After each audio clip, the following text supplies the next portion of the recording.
for most of my life, I got my understanding of who I was and what I was worth based on my performance, what I achieved.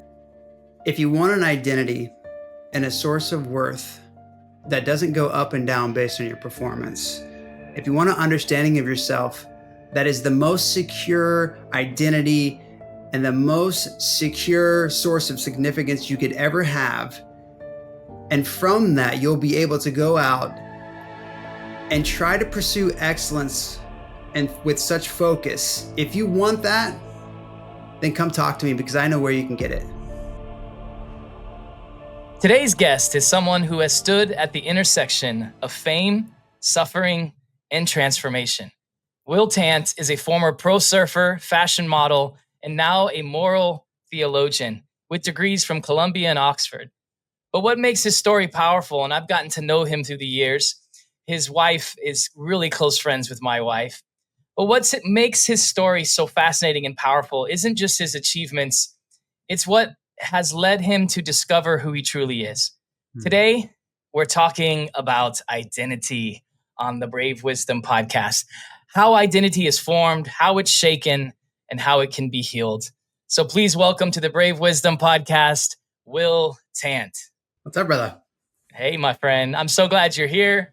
We are going to have a great conversation. So I'll go ahead and get you started. You know, you're a former pro surfer. I've seen some of those. You're a former fashion model. And the funny thing was, even when Leslie and Clarissa were getting to know you, let me just say, I looked at some of your photos. I was like, okay, I can see. Yeah, so we got to sneak and look around at your Google you a little bit before you met Clarissa. And that was really cool. Yeah. Now you're a moral ethicist, and I've followed some of your career and I've loved some of your talks. So, you know, when I look at your career, that's not a typical LinkedIn progression. When you look at your profile, you're like, bing, bing, bing. So can you take us back to the very beginning? Who were you? Let's go to your athletic career. Who were you at the height of your athletic career? Yeah, at the height of my career, I think I was probably I was traveling the world almost year round and chasing storms, chasing surf with friends and photographers and cinematographers. That was my job. And so I was living out of a bag and jumping on a plane all the time. And it was that was probably the height of my career was like that. It was really busy, and it was really just high intensity situations and something you live for as an athlete. You've trained your entire life. And so you kind of live for those moments where everything's on the line, whether it's like a really, a wave that's kind of dangerous, or it's just, maybe it's coming down to where you really have to get a really good video clip or something like that. And the pressure's on. And as an athlete, you've kind of trained your whole life for that, like I said. And so it's, that was probably the peak. Yeah. Now, surfing, I know, is not an easy sport at all. How long did you train and how did you become a professional? Yeah, so I started when I was 9, and my brother and I got into it when I was 9 years old, and we moved to Flagler Beach, Florida, and started surfing. And then I competed in my first contest when I was 14, and then from there, I think about a year into just competing as an amateur, I really decided to quit the other sports that I was doing and just focus on surfing because I really enjoyed it. And I wasn't that great at competing at first. And I lost a lot for the first couple of years. But my parents were really patient with me and I was really focused. And so I just kept my head down and kept pushing into it. And eventually that paid off and I made the national team. And then I won a couple of amateur contests and got sponsored after that. And signed some contracts and I was off for the races. That's awesome. You know, every sports teach us a lot about life. What has surfing taught you? Oh gosh, it's so much. I think as far as life goes, I think surfing is a real interesting mix of waiting. So you're waiting for waves, you're sitting out there. And so there's these moments of reflection, like in life, where you have some really busy periods, and then you have some periods where you're just sitting there and you're kind of reflecting on what you've just done or what you'd like to do differently. And so it definitely kind of hones your mind for those kind of quiet moments to sit in the ocean and kind of enjoy that. And I think too, I think, like any athlete, you have to work through so many injuries. And so you have to really try to find an emotional place that is more solid, like more solid than your emotions, because your emotions are up and down. So you're always trying to find a place to anchor yourself. And a lot of times as an athlete, that's in your performance. And that's just a really tough place to get your understanding of yourself and who you are. So So it's good. taught me a lot. Yeah. And I'm jealous because that's a sport that definitely takes you to beautiful places. It's so true. Like I even, even just the beach itself. Like, I was surfing the other day, and I was just mesmerized by how beautiful the watercolor was. And it's just so unique because you're immersed in nature in a way, and you're interacting with nature. You're riding it, and it's so different from so many other different sports. And so, it definitely, it's good. Now, I know from your talks, you were diagnosed with a life-threatening condition, Yeah. and that forced you to choose between the sport you loved and literally choosing life itself. Tell us about that moment and how it shaped your identity as well. Yeah. So it was, interestingly enough, that diagnosis came on the heels of one of the biggest kind of moments in my career. I just finished filming this, basically a documentary on my career for Fox Sports, and I we just finished filming that, and that was through a couple of really close, like a close friend, and I knew I worked for the network, and so it was a really great moment in my career. And I had gone to the doctor before the premiere, and it was kind of in the back of my mind, like I might have this heart condition. And then I was at the premiere, and I remember just standing in the room, and the room was full of all of my family and friends. And I remember thinking to myself, I might have to give this up, because I was worried that if the test came back positive, then I would really be facing a really difficult situation. And so, about a week after the premiere, I went back to the doctor, and sure enough, I was diagnosed with it's a heart condition that runs in my family. It's deadly. It took my brother's life when he was just 24 years old. So he died in his sleep. We didn't know he had it. And so I knew how deadly it was. And all of a sudden, in that kind of that sort of pivotal moment that people talk about, where you're just sitting across from a doctor and they're saying something to you and it doesn't seem real. Um, and then afterwards, it's just this sort of season of wrestling. So what came next? I'm sure that so did your career as a surfer came to an end? No, it didn't, only because um, I wanted to wait and see if the situation was getting worse, or is it kind of holding steady. And so we had to develop a baseline of where the heart condition was, and so basically I had to go from being a professional athlete to sitting on a couch and not getting my heart over 120 beats per minute, and I had to do that for over a year. So you literally imagine being a professional athlete one day, who I spent 6 hours, 7 hours training every single day, to doing zero training, and waiting to see kind of if the condition was going to get worse, and it kept getting worse and worse. And so at first my sponsors were really patient with me, and they were really understanding and sympathetic with me. But then, once a year passes and they're still paying you, it's like, okay, um, what are you going to do? So yeah. Wow. Well, when I look at your career and get to know you more, you seem to be someone that really had a lot of success early on Mhm. in life, like from the time of your early career, and you were propelled by talent as well with your professional athlete career. You achieved so much early on. What was your formation and transformation from kind of your doing, all the doing things, to your being and your identity? Tell us about that. Yeah. I think identity is one of those topics that, in one sense, in our culture, we talk about it very consciously. Like, this is my identity, this is who I am.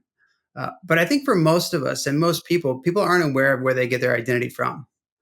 And so we don't realize it. And I think that for me, I didn't understand how much my identity was shaped by my career as an athlete. I never once said I want to get my identity from my career as an athlete, or I want to get my sense of worth from my achievement as an athlete. I never once said those words, but that was the truest explanation of who I was and how I understood myself. And so I think that the transition from like doing to being, um, it was a really long transition. It was really ugly. because for me, I think so. Doctors can give you all the information in the world, and you can talk to your family and friends, and they can tell you what they think you should do, and you can talk to wise people in your life. But ultimately, it comes down to you. You have to make the decision, and not only do you have to make the decision, you have to walk that decision out every single day after you make it. And so for me, the hardest part for me was, even though I had all the information, that this was going to be very life, risk my life if I continued surfing, even though I had all this wisdom from people around me, I still wanted to surf. Um, I still wanted to. I still want to say, you know what, life without surfing isn't worth living, because surfing was the very source of my meaning and my purpose, and my achievement as an athlete defined my worth as a person. And so I looked out at life without that, and I just saw a vacuum. Wow. And so I was like, I'm sorry. I can't walk away from this. And that's the moment, you know, where I realized something was off in my own life. Like, how did I get to this point? Hmm. Um, and that's where I really began to reflect and think through. Okay, and it really came down to one particular prayer that I said, and I think that was the shift between doing and being, was in that prayer. Wow. And yeah, it was the most powerful, one of the probably the most powerful moment I've ever had, spiritual moment in my life. Yeah, and that was a turning point. So it was almost an epiphany moment of sorts. It was the biggest epiphany I've ever had in my life. Can you share a little bit of it? I was praying, and I was on my hands and knees praying, because I was kind of at my end. I was really at the end of myself. And I had this moment where I just started praying. And the moment I started praying, the moment it was, kind of like one of those things of, okay, God, if you're real, I need you to help me right now. Like, there's a cry of desperation. It's a prayer of desperation. Like, I can see where I'm at in my life, and I don't like it. I don't like the decision I'm about to make. And I need you to help intercede here. And in that moment, two two thoughts came to mind, as clear as day. And the first one was this. It was the point that you're given the choice your brother never had. So my brother Tommy was 24. And he died in his sleep. He never had a chance to know that he had the heart condition. And my major complaint to God and the existence of God was, God, if you're so real and all powerful, then why would you let my brother die? Why wouldn't you let us know that he had this heart condition? That was my biggest complaint in life. And here in this prayer, God was saying, you're given the choice your brother never had. The situation you've always wanted your brother in, you're in that situation. You're given this choice. And that was followed with a question. The question was, what do you hope Tommy would have chosen? What do you hope your brother would have chosen if he was in your situation? You know how hard it is to lose a sibling.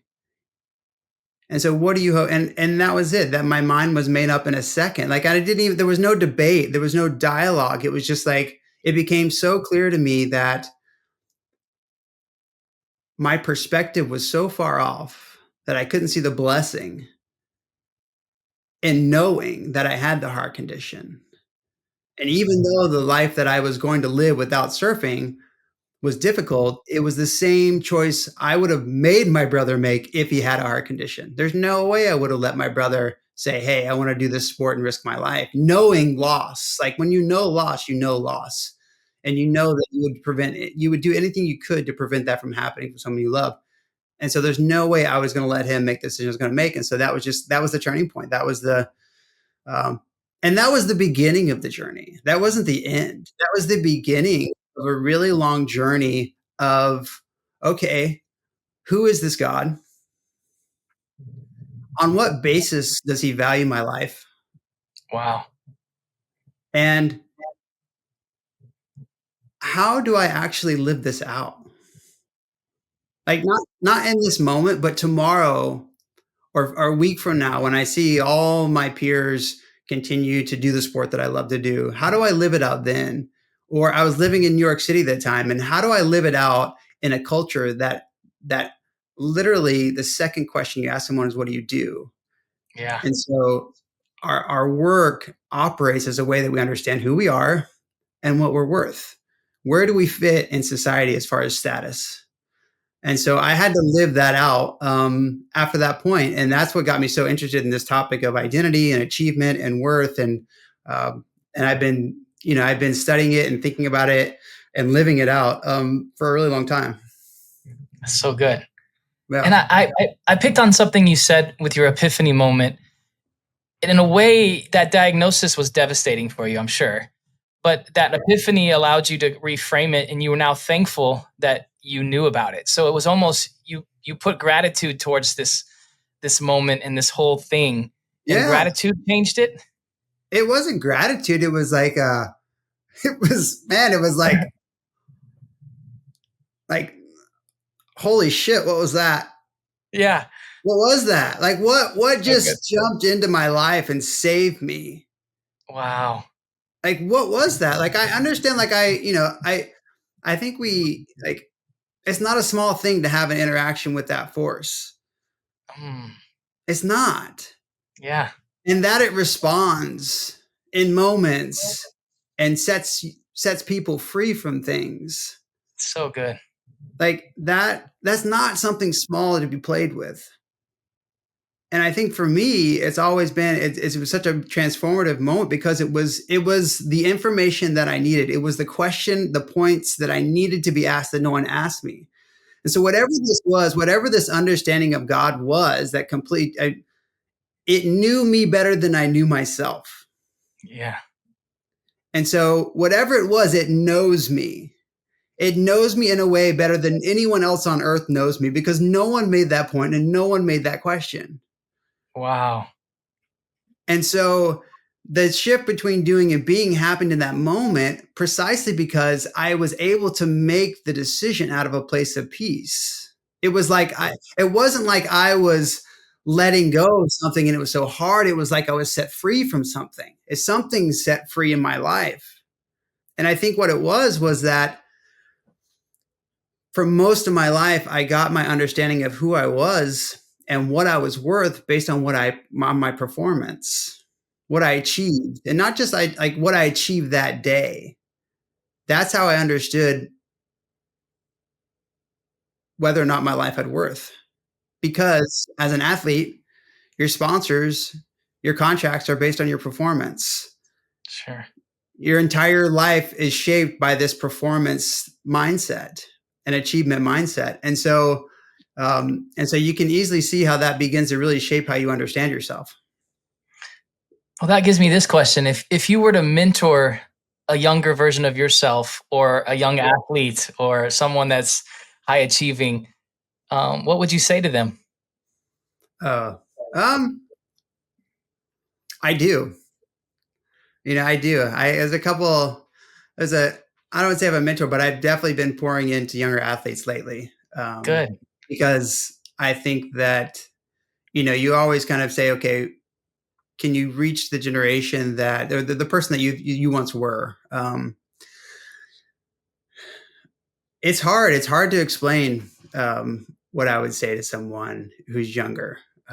I think the biggest thing for me, if I had one thing to offer a younger athlete, and the problem is it probably wouldn't make sense to them, Mm, but it would be this. I would say if you want an identity and a source of worth that doesn't go up and down based on your performance, if you want an understanding of yourself that is the most secure identity and the most secure source of significance you could ever have, and from that, you'll be able to go out and try to pursue excellence and with such focus. If you want that, then come talk to me because I know where you can get it. that's good. That's what I would say. Yeah. Because I think a lot of people are searching for it.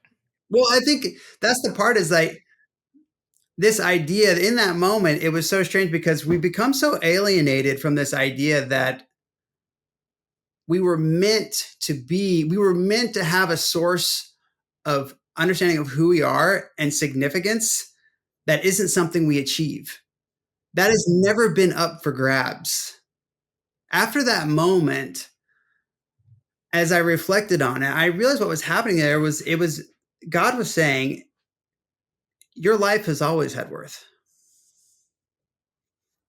Your worth was never based on your achievement. Your worth was never based on where you were in your career. Your worth was never based on any of those things. Your worth was never up for grabs. And the beautiful, and you see this like, for example, and when you look at the way Jesus interacted with people, when he interacted with people, he was shifting their understanding of who God is. And he was shifting where they understood what made their life significant. And he was trying to get them to see this. And the reason why he was trying to get them to see is because that's the original relationship we're all meant to be in. And so it's like it's such a foreign idea that that could be true. And it was so foreign to me. And that's why when I said, listen, I had to understand who this God is and why does it love why does it value my life? Because I couldn't understand it because it was such a different framework. So good. And I think we operate in different frameworks all along, but there's one that was founded from the beginning, and Yeah. that's And it's like, love. yeah, it's a different kind of love though, you know? It's Yeah, not like a love of like I'm lacking something and I need it. It's not a love of striving. It's it's a good. different form of love that doesn't love us because, and this is kind of offensive, it doesn't love us because the value that we have in ourselves. It's not in a sense of like we can lose that. We Mm, can't, this is a kind of love that you can't lose. It's a kind of love that doesn't love you more if you're able to sort of clean up your life morally. It doesn't love you less if you can't do that. It's not contingent on your performance and your achievement. It's a completely different understanding of love and acceptance, and it's the most freeing thing. If you experience it once, man, you'll never go back yeah. because it's freedom in the purest sense of the word. I've gotten to know you and our wives are close friends, as I mentioned in the beginning.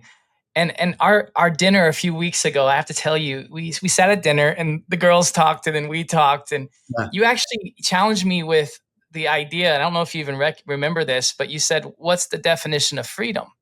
yeah, And I've been wrestling with that even since that dinner together. So, with in light of what you just said about being free and the love and the things of identity, yeah. how would you define freedom?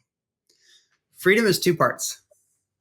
It's the ability to choose, and it involves our design. Those are the two parts that really make up a definition of freedom. And how we understand ourselves now, we want to reduce freedom to just the ability to choose. So I have the ability to set up my life the way I want to. That's our modern understanding of freedom. But what that does is it doesn't take into account how we're designed as humans. What does it take for humans to flourish? What does it actually take for us to flourish? You have to bring that into your definition of freedom in order to understand what actually freedom is for a human being. And so this is Good. why moral philosophy and moral theology is so fascinating to me. They often use this, it's a big word, it's good. They often use the analogy of an acorn and an oak tree. Hmm. And so an acorn is something small, and an acorn fully flourishing is a beautiful oak tree. That is what it means for that acorn to flourish, but it's according to its design. And so it's how it's designed to actually flourish. It goes in stages from a small oak tree to a bigger one to its full beautiful. And so it's the Hmm. same thing with humans. So what does it actually take? And I think when we think about, if it's identity and if it's achievement and all of that, it's that you need more in your life than just achievement. You need more in life than just a career. You got to bring other things alongside into your life that account for how you're designed as a human in order to flourish. And so that's where like spirituality really comes in. That's where community comes in, family comes in, morals, ethics, all these things. They're requirements for us to flourish. And when we narrow ourselves down to say, this is who I am based on what I achieve, and this little sliver of ourselves, you're never going to fully flourish as a human. That's so good. We could unpack that more. You did mention something. I've heard this too. Like, how much is it tied to purpose? But then I think our purpose is sometimes so off by achievement. So I know that a lot of this identity formation is tied to purpose too. How would you speak into that? I mean, I find words like purpose and meaning, um, I find them really confusing, if I could be honest. I think purpose in the sense of a hammer is created for a purpose, right? So its Hmm. purpose, design, is to hit nails into wood, for example, or to pry nails out of wood. That's the purpose. That's its design. And so purpose is very intimately connected back to design. We have to think about design in order to understand purpose. Like that's how it works. And so that's where you can go into and really dig into, Aquinas and even people like Plato, Aristotle, Augustine, all these are different theologian philosophers. They're always talking about purpose and design. That's that you can't separate the two. And I think the problem is modern culture. We think of our purpose as our career, and that's just one part of ourselves. That's just such a small part of ourselves. Even though we spend a lot of time doing it, it's one aspect of ourselves. Um, and I think too, it's very narrow because what we want to do, like think about this, right? We want to say, okay, this is my purpose in life. It's this particular thing that I want to do, whether it's an athlete, whether it's, a business, you're working for something. You go around and start asking other people what their purpose is, and you'll realize that people have a lot of different purposes in life. Hmm. I talk to my dad about this all the time. I said, Dad, was your purpose to be in your career? Was that your main understanding of who you were? He was like, absolutely not. My purpose came as a father and being a good Mm, father. I did my job because I was good at it and allowed me to make money, but my career didn't define me in that sense. What defined him was his family. And so I think it really varies on who you talk to, but I think that it begins to show you that we have to broaden these how we understand ourselves out. Yeah. wow. What are some practical ways to do that? Just before we jump into that, I think too that we can get so stuck in the lane of, and I don't mean stuck. I mean we can focus so much on what we do. That's the thing that defines us. Okay. And we often think that it's our best acts that define us. Okay, so it's like whatever you achieve. So if you are Kobe Bryant or you're Michael Jordan, the thing that defines you is how many NBA titles you have. Um, but why is that? Like, why is it just up to us to be the sole arbiters that say the thing that defines me is just my achievements? What about the things that have happened to us? It's good. Did those define us? What about the things that other people have done to us? Did those things define us? Or what about the things that we've done to others? Did those define us as well? You see, we're defined by a lot of different things. A lot of these things can be true at the same time. And when we think, oh, I'm going to be defined by this one thing, it's just not nearly nuanced as human life actually is. It's not. So good. I'm tracking. Yeah, that because we're just complicated beings, aren't we? We are, yeah. I mean, gosh, look at us. I mean, yeah, we're really complicated, and life's complicated, and this whole universe is complicated, and that's just the stuff that we see with our eyes. And you go deep into science, and it gets even more complicated. So I'll come back to it then. Like if someone's struggling with this idea of performance and identity and really what you Yeah, were saying, purpose and design, what are some things they can do? I can only tell you what I've done Yeah. and what's worked for me. Um, and I think for me, this was part of my faith, my journey for my faith. And I think that I'll use a sports analogy, and hopefully people can understand this. People join sports teams to be on the best sports team, right? And so you go, you move to some place and you're on that sports team and you travel with that sports team. And every day you get up and you train with that sports team. And these are your peers. And it really shapes how you understand yourself. When you dress a certain way, you do all these like your habits, your daily routines, your behaviors, all of that, they're all shaping and reinforcing this understanding of yourself that you are an athlete on this team. And so that formula applies in every other area of life. So in university, people walk around with their books. They sit down, they study, they associate themselves. They go through the same things like a sports team, it's just in a different environment. Um, or it doesn't matter. Even for like if you're religious, you go to a religious institution, you do sorts of behaviors, you sing songs, you do all these things, and so it's all about your behaviors. It's all about breaking it down and thinking through. Okay, how am I spending my time?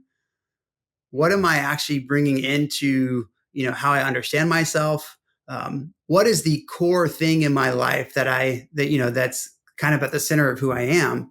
Um, and I think that for me, it's Jesus. That's the thing for me. Like I wake up, early in the morning. I have my quiet time. The first thing I do, I open scripture and I read it, and I allow that to form me. And then I pray. And so throughout the day, like that's the thing that's been the anchor for me, and that will continue to be the anchor for me. And so I think if you don't have that, you're kind of left in this area where even like someone like Plato would say, if you're not in the spiritual realm, you're in the physical realm. And the problem with the physical realm is that we're searching for things to give us security and significance, but those things in the physical realm, they always change. That's good. They always change. It doesn't matter what it is, but if it's in the physical realm, it's going to change. And so that's a really tough place. But you're if you're an atheist, or if you're agnostic, and you're not willing to entertain the idea, I would say you kind of spread out your risk and hope that one day you don't end up in a situation like Job where you lose everything, because that can happen.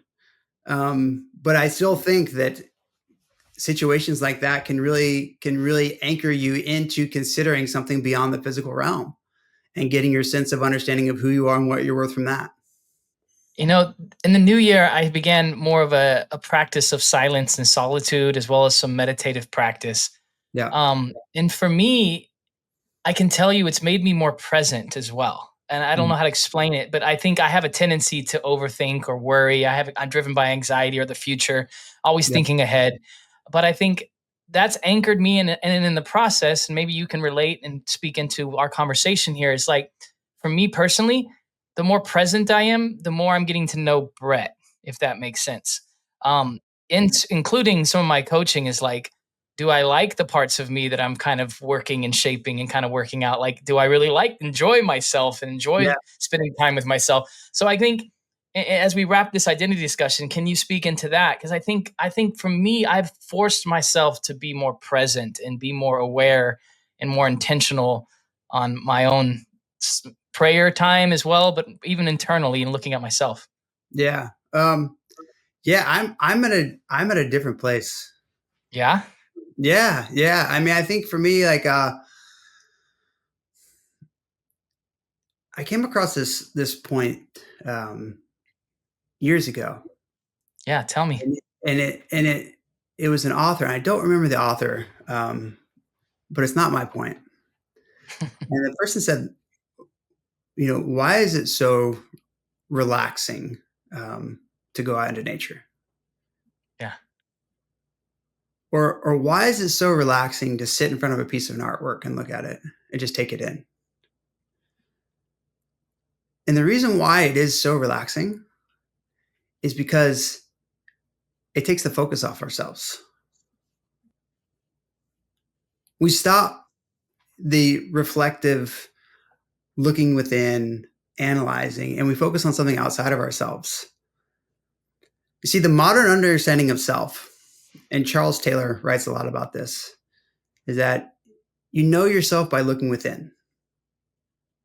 And you look within, you look at your emotions, and then whatever those emotions are, you follow those emotions. And in following them and then pursuing them in your life, that's how you create your understanding of yourself. That's the modern understanding of identity formation. Hmm. And then you have someone like Jesus that says, if you want to know yourself, you have to lose yourself. Mm. When you see Jesus want to glorify the Father, and when you see the Father want to glorify the Son and the Holy Spirit, they're always focusing outside of themselves on something else. Yeah. That's how they understand themselves, is not by looking within, it's looking out. And I think that's where I have spent a long time looking within. And I don't think that's wrong. I think you have to do that. And so hear me on that. Yeah. But I think that the general takeaway from where I am right now and what I can tell what Jesus points us to is that if you want to know yourself, you have to lose yourself. And I think you realize that, for example, I'm not a parent, but I hear about parents and the way that there is this, it's challenging and it's the most rewarding thing I've ever done. Yeah. But there's something about that that we need to understand in our times that we've lost, is the sense if you want to know yourself, it's actually not looking not looking within and following that. It's actually looking outside of yourself. And and I think that there's a wisdom in that, because we live in a generation that's very focused on, Hmm. how we feel. Yeah. And I think when you begin to stretch yourself out as far as what you're reading, and you go back and you read other literature traditions, you'll realize very quickly that they thought getting listening to your feelings and letting them guide you was very troublesome. Hmm. They're saying, no, this isn't the way forward. Actually, you need something outside of your feelings to understand who you are. You need something outside of yourself. And there's this beautiful poetry that I came across that's where this poet says, you know, why are you down, oh my soul? Why are you down, oh my soul? And this poet had this understanding of himself that allowed him to look at his feelings and say, I see you, feelings. You're not the source of who I am, and you're not guiding the ship. I'm recognizing you because I need to recognize you, and that's important. But you're not leading me. And I think what's helpful, and I think we need to do, is just broaden, kind of the literature that we're reading a little bit, to help us kind of understand where we are as a culture, and better ways to understand ourselves and who we are and what the purpose is in our lives. Wow. Well, I'll have to even listen to everything you said just right now again, just to soak that all in, because I think there's something there. I have been in a season of some counseling and some deeper work, Yeah. but I think you're right. At the same time, when I look at the life of Christ, his highest aim was sacrifice and serving. It was outside of himself. Right. And I think that's, hearing you say what you just said points me towards that, is that I know even in my ministry career and my doing, it was very sacrificial. Yeah. And I've been able to step out of full-time ministry for a season, and I'm still engaged in a lot of different ministry work. And I'm sure you know, as you are too, there's seasons of different types of ministry work. But I think lately, as you said, the outside of myself, and maybe you can add to it, I think it's serving others and sacrificing. It's losing yourself in the sense of loving others and pursuing that. 100%. Yeah. I mean, that's where like joy is. That's where like, not when we're, but I think listen, I went through a season of counseling too. I had to. I had some things happen to me as a child that I just had to work through. And I wouldn't have gotten through it if I didn't have a counselor to help me through it. But I think counseling is like a gym, Hmm. right? You go to the gym, but you don't want to stay in the gym. No, that's Hit good. the gym hard, but go out. Go out and do the sport. Go out and do the thing you want to do. Like, don't stay in the gym. I received that. I have actually felt that tension. I went through some intense couple weeks, and then I'm like, you know what? I need to practice this out. I don't need to keep relaying some of that emotional trauma. I need to go and live it out, and almost purge it out of my soul a little bit. Yeah. Oh yeah. And So and good. and I think it's, that's, and I think when you're talking about sacrifice, when you're talking about, man, there is some of the most meaningful moments in my year are when I'm serving others, when I'm sacrificing my time, not for myself, not because this is going to further my end, but maybe for my community, Hmm. right? For the people that I love and the community that I'm involved with. all these sort of different areas. And I think that when I look back on my life at the end of my years and I think about, okay, what was the most rewarding time? What was the most rewarding weekend? What was I actually doing? Ask yourself that question. Yeah. Ask yourself that question because, I mean, you bring up Jesus, he's a really interesting example, right? I mean, he sacrificed everything. And he served in a way that like would challenge anyone, no matter what you believe, no matter if you believe he was God or no, if you don't think he was God. The way that he served and the way that he was so willing to reach out to the vulnerable, to the people that people walk by, that his heart was. I mean, that's the very anchor of how we understand human rights today. It Yeah. wasn't because Jesus was sitting here saying every single person has dignity and worth. He never said that actually. It was the way that he treated people. That's right. And I think that so when you're going back to this idea that actually the way to find ourselves is actually to lose ourselves in these sort of things, in these ways of giving, these ways of emptying ourselves out for others. Um, there's real hope in that understanding of self. So we have a tradition that I started to pick up. I picked it up from another podcast host that I admire, Diary of CEO. And what he does is he asks a previous guest Yeah. a question, and then they get to ask the next one. So Yeah. um, my previous guest actually asked a question for you. So you Yeah. ready? Here's your question. I'm ready. Dan Morrison, he's the founder of Happy Not Satisfied, and he does Yeah. some incredible work. He asked this: if you had the power to instantly adopt one new habit starting tomorrow, what would it be and why? I would say, I'm just going to be honest, what came to mind, loving my wife the way my dad loves my mom. Wow. So my dad would wake up every single day, make my mom breakfast, coffee, get her in the car, get her going. He's just so servant hearted. And my mom's amazing too. But I just think it's something that I aspire for that. Yeah, so that would be one habit. If I could just have the habit tomorrow morning, that'd be Yeah. great. Yeah, Happy yeah, wife, happy life, baby. That's how it works. yeah, No, and I'll tell you that that resonates with me. I know Clarissa, and she's a special woman, so you're blessed to have her. So I'm sure she'll receive that love. yeah, yeah, And it's a habit worth forming for sure. Thank you for sharing that. So now yeah, it's your turn. yeah. What question would you like my next guest to answer and make it real hard for them? Go Okay, for it. all What right. question Here's do a you want to question. give them? Here's a good question. It's Yeah. one that I've thought about. It's not mine either. I think Abraham Lincoln is the one who actually All right. Bringing up good old Abe. Honest Abe. he said, "Imagine for a moment that all your neighbors put all their troubles, all your neighbors and all those people that you look up to, right? All the people that you aspire to be, and they put all their troubles, all the things that they wrestle with, all the things that you don't know about, and they put it in a bag, and they walk that bag down to the end of their driveway, and they set it there. And in the morning, you get to walk out and pick up a bag. Would you choose which bag would you choose? Would you choose your bag or would you choose someone else's bag?" Wow. Okay, that's gonna be a fun one to ask. I can't wait. That's part of me hosting it. It's like part of my excitement is just being able to ask that crazy question at the end. Uh, That's not mine. but That's not my thought experiment. It's yeah. hey, but it's gonna be a good one, and I'm sure you'll want to hear the answer too. Yeah. Um, but really, thank you so much for sharing your story, your heart. You know, just your realness today. Your words resonate with me, and I know it's going to resonate with many people that get to listen.